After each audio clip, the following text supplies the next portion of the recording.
بسم الله الرحمن الرحيم. بيان من مجلس الأمن والدفاع. ظل السودان بأثره يتابع ولأكثر من عامين جريمة العدوان على سيادة السودان ووحدة أراضيه وأمن مواطنيه من دولة الأمارات العربية المتحدة وعبر وكيلها المحلي ميليشيا الدعم السريع المتمردة الإرهابية وظهيرها السياسي.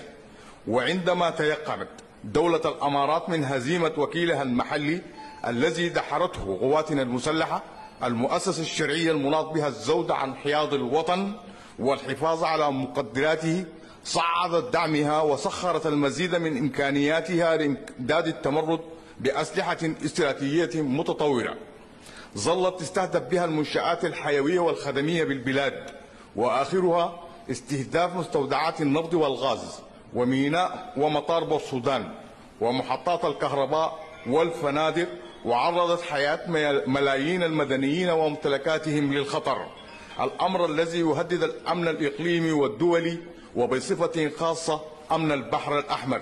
على أثر هذا العدوان المستمر قرر مجلس الأمن والدفاع الآتي: أولا، إعلان دولة الأمارات العربية المتحدة دولة عدوان.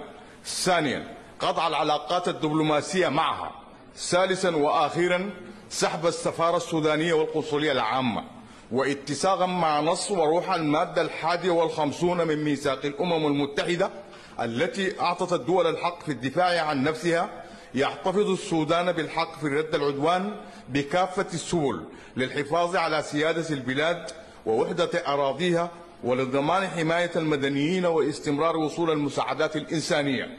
يسمن المجلس مجاهدات الشعب السوداني وقواته المسلحة والشرطة والأمن والقوات المشتركة والمقاومة الشعبية، ويطمن الأمة السودانية بأن الدولة قادرة على ردع العدوان والحفاظ على أمن البلاد. أدام الله السودان عزيزا مكرما وشامخا ومستقرا ومنتصرا، والله ولي التوفيق.